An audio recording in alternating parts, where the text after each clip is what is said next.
Hello everyone, welcome back to my YouTube channel. I am Priya. Welcome back to a new video. आज का video होने वाला है, title देखकर आप समझ गए होंगे ना। यस, तो मैं अपनी प्रेगनेंसी के 4th मंथ के सिम्टम्स में आपके साथ शेयर करने वाली हूँ। एक्चुअली सिर्फ सिम्टम्स ही शेयर करूँगी। लास्ट वीडियो में मैंने आपके साथ ना फर्स्ट ट्राइमेस्टर में क्या क्या मुझे सिम्टम्स थे, क्या क्या कॉम्प्लिकेशंस थे, मैंने आपके साथ शेयर किया था। और शायद मैंने एक चीज़ नहीं शेयर करी थी, अगर आप लोगों ने नोटिस करा हो तो, कि आपको वहाँ पे क्या क्या प्रिकॉशंस लेने हैं। तो प्रिकॉशंस में डॉक्टर आपको सजेस्ट करती हैं जब आप गायनी से कंसल्ट करते हो। कुछ चीज़ें होती हैं जैसे कि हमें स्पेशली मना किया जाता है स्ट्रिक्टली कि आपको पपाया नहीं खाना है, पाइनएप्पल नहीं खाना है। ये दोनों चीज़ें आपको बिल्कुल नहीं खानी है। एंड इसके साथ साथ आपको भारी चीज़ें नहीं उठानी है ना। बहुत हैवी चीज़ आपको नहीं उठाना है ना। इन सब चीज़ों का ध्यान रखना है। डाइट आपको बहुत ही अच्छे से बहुत ही कॉन्शियसली आपको डाइट लेना है, बहुत ध्यान दे के लेना है कि क्या चीज़ें आपके लिए सही हैं। स्पेशली आपके बेबी के लिए मेनली देखा जाता है, क्योंकि जो बच्चे का ग्रोथ का टाइम होता है ना, ब्रेन का जो डेवलपमेंट होता है वो 2nd-3rd मंथ में ही बहुत ही रैपिडली होता है। ऐसा तो थ्रू आउट प्रेगनेंसी 9 मंथ तक ही होता है, बट उस टाइम पे ना ब्रेन का जो डेवलपमेंट होता है वो काफ़ी रैपिडली ग्रो करता है। उन सब चीज़ों का ध्यान रखना बहुत ज़रूरी है। ये मैंने लास्ट वीडियो में आपके साथ नहीं शेयर किया था शायद से, तो मेरी माइंड से स्किप हो गया था, तो सोचा मैं इस वीडियो में शेयर कर देती हूँ। फिलहाल मैंने इन सब चीज़ों का ध्यान रखा था अपनी प्रेगनेंसी के फर्स्ट ट्राइमेस्टर के टाइम पे, तो मैंने सोचा मैं आप लोग के साथ शेयर कर दूं। और अगर आप लोगों के कोई सजेशंस हैं तो प्लीज़ मुझे कमेंट करके ज़रूर बताना। तो चलो आज बात करते हैं मेरी 4th मंथ में क्या क्या प्रॉब्लम्स आए हैं, कॉम्प्लिकेशंस क्या क्या सिम्टम्स थे मुझे, है ना, और मेरी डाइट क्या थी और क्या क्या प्रिकॉशंस मैंने लिए थे। ठीक है, तो चलो वीडियो को स्टार्ट करते हैं। तो गाइज़, जैसे कि मैंने अपने 4th मंथ में एंटर किया, तो जैसे कि मैंने आपको बताया था लास्ट वीडियो में, 3rd मंथ में मुझे बहुत ही हैवी वॉमिट की प्रॉब्लम थी। सेम प्रॉब्लम कंटिन्यू हुई थी मेरी 4th मंथ में। मुझे बहुत ज़्यादा हैवी वॉमिट की प्रॉब्लम थी। 3rd मंथ में थी, 4th मंथ में थी, जाके 5th मंथ में ख़त्म हुई है। तो इसके लिए तो मैंने आपको बताया कि डॉक्टर ने मेडिसिन प्रिस्क्राइब किए थे, वो भी मैं बहुत ज़्यादा ओवरडोज नहीं ले सकती थी, तो मेरा वेट भी काफ़ी लूज़ हो गया था। बट हाँ, ये 2 महीने का ही था। 2 महीने मुझे बहुत ज़्यादा हैवी वॉमिट की प्रॉब्लम हो गई थी। तो पहला सिम्पटम तो मेरा ये था। सेकंड सिम्पटम जो मेरा था, सबसे जो मेजर सिम्पटम था ना, वो था पिंपल्स, वो भी हैवी पिंपल्स। जैसे वॉमिट की प्रॉब्लम, हैवी वॉमिट की प्रॉब्लम थी ना, वैसे ही मुझे हैवी पिंपल्स की प्रॉब्लम हो गई थी 4th मंथ से ही। इवन उसके जो पिंपल्स के सारे मार्क्स हैं ना, आप देख सकते हैं, आपको अभी भी विजिबल होंगे सारे। अभी तक मैं इनकी ट्रीटमेंट कर रही हूँ, बट ये नहीं गए हैं पूरी तरीके से।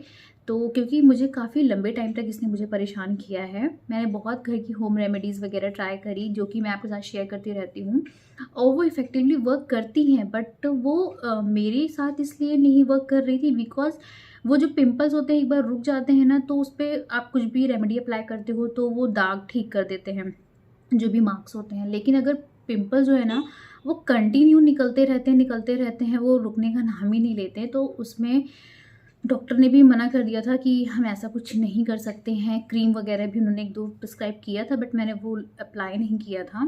कॉस्मेटिक ऐसा कुछ, मैं होम रेमेडी ही ट्राई कर रही थी। बट डॉक्टर ने वही बताया कि ये टाइम के साथ साथ ही जाएगा। ये प्रेगनेंसी सिम्टम्स में आपके एक ये भी एक सिम्टम है, तो एक्सेप्ट इट। तो मैंने एक्सेप्ट कर लिया था। इसीलिए पता है, मैं काफ़ी टाइम से वीडियोज़ ना शूट नहीं कर रही थी। मेरे फेस पर इतने ज़्यादा पिम्पल्स हो गए थे ना, कि मतलब मेकअप से भी नहीं छिप रहे थे। तो सेकंड मेरे जो सिम्पटम थे वो ये थी, मेरी सबसे बड़ी जो प्रॉब्लम थी। मेरे सिम्पटम थे, या फिर आप प्रॉब्लम कह सकते हैं, कॉम्प्लिकेशंस जो भी थी। कॉम्प्लिकेशंस तो नहीं कहेंगे, सिम्पटम ही कहेंगे। मुझे बैक एक की प्रॉब्लम बहुत ज़्यादा हो गई थी, और बैक एक के साथ साथ बॉडी एक की प्रॉब्लम थी 4th मंथ में। आई थिंक वो ना वोमिट की वजह से, शायद से मुझे लग रहा है कि डॉक्टर ने भी ऐसा बोला कि जो हैवी वोमिट हो रहा था मुझे ना, इस वजह से मुझे बैक एक की प्रॉब्लम प्लस बॉडी एक की प्रॉब्लम हो गई थी। पूरी बॉडी में बहुत पेन होता था, स्पेशली पैरों में बहुत दर्द होते थे, बैक में बहुत प्रॉब्लम होती थी। एंड मैंने घर का, जैसे मैंने आपको बताया था प्रीवियस वीडियो में, घर का सारा काम मैं खुद मैनेज करती आई हूँ स्टार्टिंग से ही।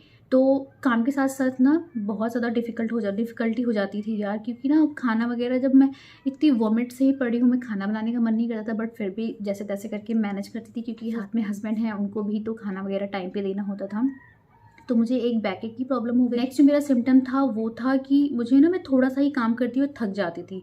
मतलब एक होता है टायर्डनेस होती है शाम के टाइम पे, ऐसा कुछ नहीं था मुझे। मतलब मैं थोड़ा सा भी कुछ करती, अगर मैं 10 मिनट भी कंटिन्यू खड़ी रहती, तो मेरे मतलब ऐसा लगता है हाफा नहीं छूटता है, तो जैसे कि कोविड में होता है कि आप ज़्यादा चल नहीं पा रहे हो, है ना, इस टाइप से कोविड के सिम्टम्स टाइप की थी, बट वो कोविड नहीं था, ये प्रेगनेंसी के सिम्टम हैं। तो मुझे बहुत ज़्यादा हाफा छूट रहा था, मैं बहुत जल्दी थक जा रही थी, बट फिर भी मैं सारा काम अपना टाइमली कर रही थी। अब एक सिम्टम ना 4th मंथ में मैंने ये चीज़ नोटिस करी, मुझे सपने बहुत ज़्यादा आ रहे थे, उल्टे सीधे इधर उधर के सपने आ रहे थे।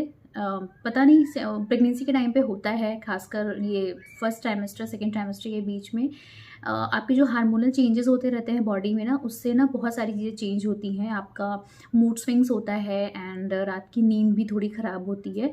तो उससे क्या होता है ना कि आपको थोड़े बहुत इधर उधर के सपने आते हैं, कुछ उल्टे सीधे। तो मुझे भी बहुत सारे सपने आते थे, मैं तो कभी कभी डर जाती थी। नेक्स्ट जो मेरे सिम्टम थे वो था कॉम्प्लिकेशंस कह सकते हैं, जो कि मुझे डाइजेशन की प्रॉब्लम बहुत ज़्यादा हो गई थी 4th मंथ में। एसिडिटी की प्रॉब्लम हो रही थी, डाइजेशंस की प्रॉब्लम बहुत ज़्यादा हो रही थी। अगर मैं खाना रात में खाना खाने का जो मेरा टाइम होता था वो था 10 o'clock के आसपास, लेकिन मैंने अपनी प्रेगनेंसी में अपना रूटीन पूरा चेंज किया, तभी मेरा डाइजेस्टिव सिस्टम थोड़ा सा काम किया, वर्क किया। क्योंकि मैं देर से खाती थी, फिर आप जल्दी बेड पे सो जाते हो, तो उससे क्या होता था, मेरा खाना डाइजेस्ट नहीं होता था, मुझे बर्निंग सेंसेशन होता था और खाना डाइजेस्ट नहीं होता था।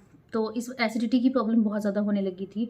तो मैंने थोड़ा सा अपना मेडिसिन के साथ साथ, मेडिसिन तो ऑलरेडी चली रही थी गैस की और फॉलिक एसिड एंड बहुत सारी चीज़ें जो भी आयरन वगैरह की चलती है इस टाइम पे, मुझे एग्जैक्टली नहीं पता है। वो जो डॉक्टर ने प्रिस्क्राइब किया था वो सारी मेडिसिन चल रही थी, बट मैंने थोड़ा सा अपना रूटीन चेंज किया। मैंने खाने का ऐसा ना टुकड़ों में डिवाइड कर लिया था। डॉक्टर ने बोला था कि आप एक साथ, जैसे कि पहले खाते थे ना कि आपने मॉर्निंग में हैवी नाश्ता कर लिया, फिर दिन में लंच कर लिया, रात में डिनर कर लिया या शाम में नाश्ता कर लिया, ऐसा नहीं करना है। अभी आपको छोटी छोटी मील्स लेनी है, इससे आपका डाइजेस्टिव सिस्टम ठीक रहेगा, आपको एसिडिटी की प्रॉब्लम नहीं होगी, खाना डाइजेस्ट हो जाएगा टाइमली। तो मैंने क्या किया, फिर वैसे ही करना स्टार्ट किया। मैंने मॉर्निंग में स्प्राउट वगैरह तो मैं ले रही थी, डाइट में अपने स्प्राउट एंड बादाम, ये सब चीज़ें। मैंने नारियल पानी लेना स्टार्ट कर दिया था 4th मंथ से ही, कहते हैं काफ़ी अच्छा होता है और बेबी के लिए भी अच्छा होता है, खुद के लिए भी।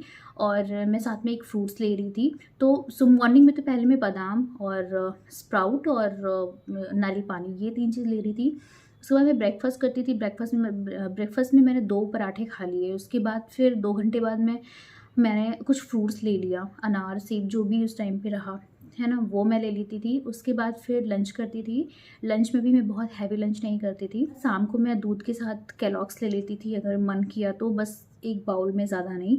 वो मैंने खा लिया, थोड़ी बहुत भूख लगी 4-5 बजे के आसपास। फिर शाम की चाय हो गई, चाय के साथ कुछ हल्का फुल्का स्नैक्स, और रात का फिर डिनर जो था ना उसका टाइमिंग मैंने चेंज किया, मैंने 9 o'clock कर दिया।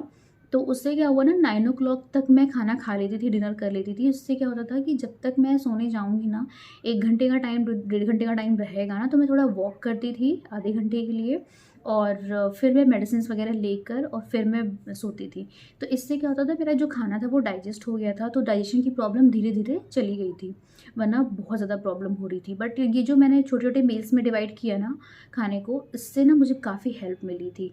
तो ये चीज़ आप भी ध्यान में रखना अगर आप भी इस टाइम पीरियड में हो तो। और नेक्स्ट जो मेरे सिम्टम थे उसमें मैं आपको बताती हूँ, जो मेरा बेबी का मूवमेंट था ना, वो 4th मंथ के एंड से पहले ही स्टार्ट हो गया था। मतलब 4th मंथ में कंप्लीट होने में 10 डेज़ रह गए थे, तभी से ही बेबी का मूवमेंट स्टार्ट हो गया था। फर्स्ट किक मुझे याद है, मैं रात में ऐसे लेटी हुई थी और फर्स्ट उसने जब किक मारा ना, मतलब मैं एकदम शॉक्ड हो गई थी, और मेरे पेट में कुछ हिला, ऐसा करके कुछ बहुत अच्छी फीलिंग थी। इसके बारे में डिटेल एक वीडियो मैं आपके साथ शेयर करूँगी, तो चैनल पे बने रहना, वीडियो को लाइक कर देना। और 4th मंथ से ही मैंने बायो ऑयल लगाना स्टार्ट कर दिया था, क्योंकि 4th मंथ के बाद से ही आपकी थोड़ा थोड़ा आपका टमी बाहर आना स्टार्ट होता है, तो स्ट्रेच होता है ना आपका टमी एरिया।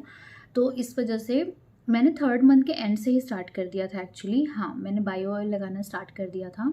और बहुत सारे लोग नारियल का तेल भी यूज़ करते हैं, बट मैंने ना बायो ऑयल ही लगाना स्टार्ट किया था, एंड काफ़ी इफेक्टिवली वर्क भी कर रहा है। तो इसका रिव्यू मैं आपके साथ शेयर करूँगी आफ्टर बाय डिलीवरी, है ना, कि वो कितना वर्क किया कितना नहीं। बट मैंने 3rd मंथ के एंड से स्टार्ट कर दिया था, क्योंकि अगर आप कहते हैं ना कि डॉक्टर ने बताया था कि अगर आप टमी एरिया को अपना ना ऑयली रखते हो, हमेशा मॉइस्चराइज रखते हो, तो उससे जो है ना आपके जो स्ट्रेच मार्क्स होते हैं ना वो कम आते तो हैं, क्योंकि अगर यार कोई भी चीज़ को अगर आप बहुत ज़्यादा स्ट्रेच करोगे, है ना, तो वहाँ पे आपके बाद में तो वो स्ट्रेच तो आएगा ही ना। कोई चीज़ अगर बहुत ज़्यादा स्ट्रेच हो रही है, अपनी लिमिट से ज़्यादा स्ट्रेच हो रही है, तो स्पेशली 8-9 मंथ के टाइम पे ज़्यादा हो जाता है। तो जो भी होगा मैं आपके साथ शेयर करूँगी। तो मैंने 3rd मंथ के एंड से स्टार्ट कर दिया था और मैं मॉर्निंग में नारियल का तेल लगाती थी, नो डाउट बहुत अच्छा काम करता है वो भी, और इवनिंग के टाइम पे मैं बायो ऑयल लगाती थी। दोनों ही काफ़ी इफेक्टिवली वर्क करते हैं। आप चाहो तो बहुत सारे पता है मॉइस्चराइजर्स भी आते हैं, मॉइस्चराइजिंग क्रीम होते हैं जो स्ट्रेच मार्क्स के लिए होते हैं, आप वो भी ले सकते हैं। डॉक्टर ने बोला था बट मैंने बायो ऑयल प्रेफर किया क्योंकि इसके रिव्यूज़ काफ़ी अच्छे थे।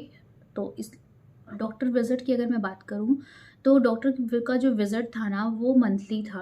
हाँ, मंथ के एंड में जो डेट होती है हमारी स्टार्टिंग की, उस डेट के आसपास ही विज़िट रहती थी। तो हर महीने 1 महीने के बाद बस आगे पीछे 1-2 दिन में ही विज़िट रहता था।